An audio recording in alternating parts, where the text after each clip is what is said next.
Assalamualaikum warahmatullahi wabarakatuh. Pada kesempatan kali ini, saya akan memaparkan mengenai analisis pasar dan analisis biaya produksi pada UMKM pedagang suki.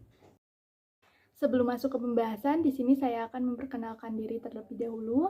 Nama saya Devi Snaini dengan NIM 2210116050. Tugas ini merupakan tugas akhir dari mata kuliah Ekonomi Mikro Islam yang diampu oleh 3 dosen, yaitu Bapak Muhammad Anwar Fatoni, Ibu Tati Handayani, dan Bapak Nuryanto.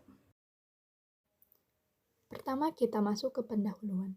Dalam menghadapi persaingan di pasar, diperlukan melakukan analisis pasar dan analisis biaya secara menyeluruh untuk memahami preferensi konsumen dan mengambil keputusan dalam meningkatkan efisiensi operasional oleh penjual.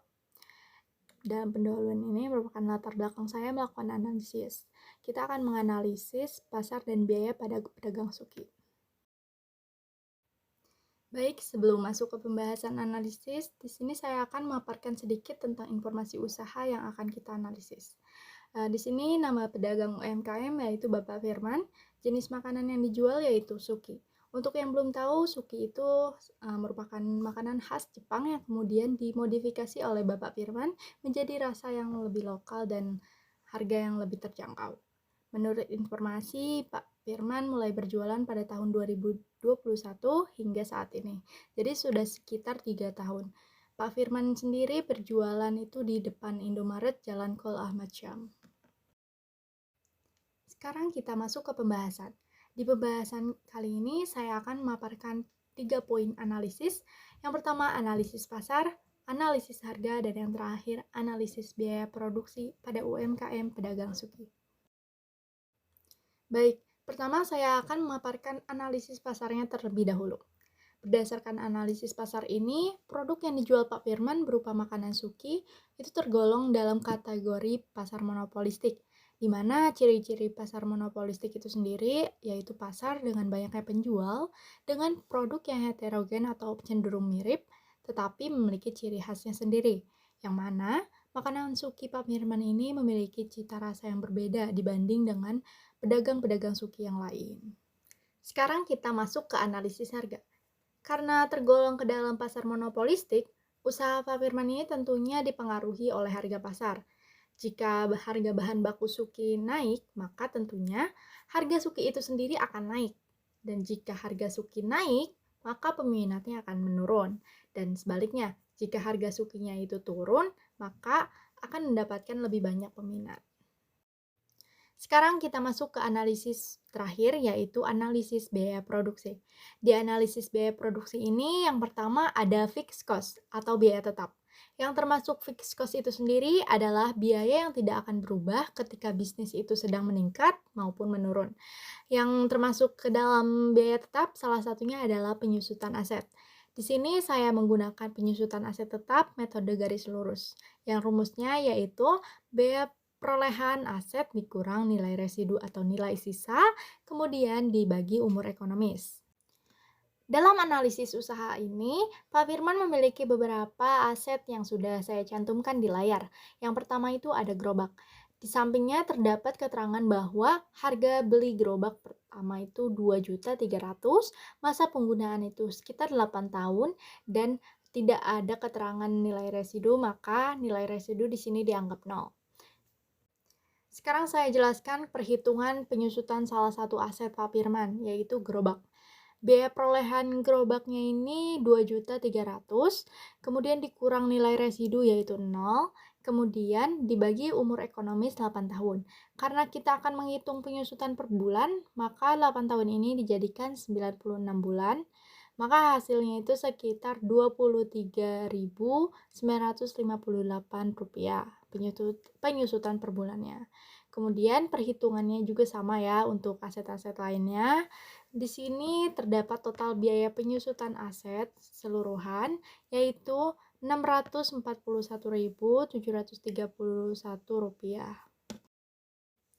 Selain penyusutan aset, biaya overhead pabrik yang berupa biaya sewa, listrik, air juga termasuk ke dalam fixed cost.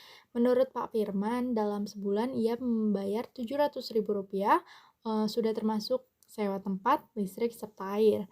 Kemudian di sini akan dihitung total biaya tetap yang merupakan penjumlahan dari total penyusutan aset dan total biaya overhead pabrik yang jika dijumlahkan yaitu Rp1.341.731.000. Kemudian dihitung lagi rata-rata biaya tetapnya dengan rumus total fixed cost dibagi quantity yang jika dijumlahkan menjadi Rp894.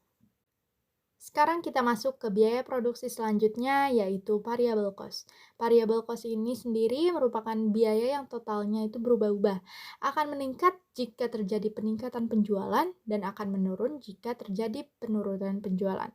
Yang termasuk variable cost pada usaha Pak Firman ini ada biaya bahan baku dan juga biaya kemasan.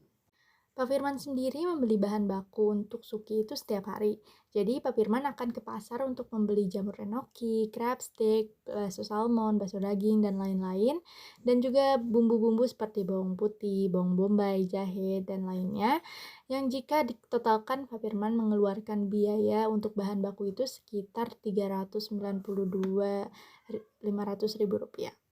Dan untuk kemasan itu hanya mangkok sedang berukuran 500 ml, sekitar 50 mangkok, dan sendok plastik serta plastiknya masing-masing 100 buah. Jadi dalam sehari Pak Firman mengeluarkan total 34.000 untuk kemasan. Kemudian di sini kita akan menghitung total biaya variabel, yang biaya bahan baku tadi ditambah biaya kemasan. Itu dihitungnya per bulannya ya. Jadi totalnya itu Rp12.795.000. Untuk rata-rata biaya variabel, itu rumusnya total variable cost dibagi quantity. Kuantitinya ini berasal dari 50 yang perkiraan terjual kali 30 hari dalam sebulan. Itu hasilnya 8.530. Sekarang kita masuk ke total cost. Total cost itu sendiri adalah akumulasi dari total fixed cost ditambah total variable cost. Sedangkan average total cost itu akumulasi dari average fixed cost tambah average variable cost. Selanjutnya kita masuk ke pembahasan pendapatan atau revenue.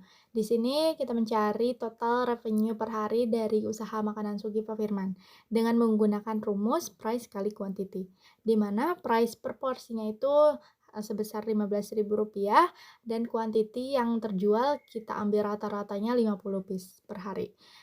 Didapatkan pendapatan per harinya itu Rp750.000. Maka pendapatan kotor per bulan jika Pak Firman berjualan selama 30 hari full yaitu sekitar Rp22.500.000. Kemudian kita akan menghitung pendapatan bersih Pak Firman. Di sini menghitung menggunakan rumus laba rugi sama dengan total revenue dikurang total cost. Itu hasilnya Rp8.463.269.000 itu laba per bulannya.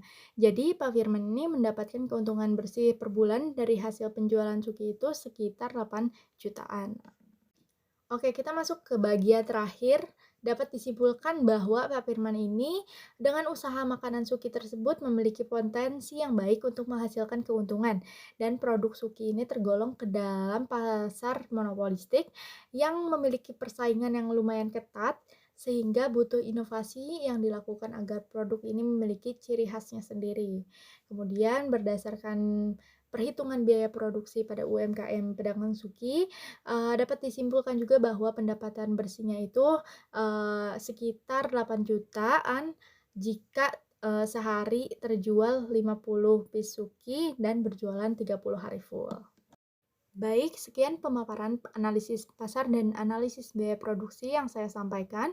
Kurang lebihnya saya mohon maaf. Wassalamualaikum warahmatullahi wabarakatuh.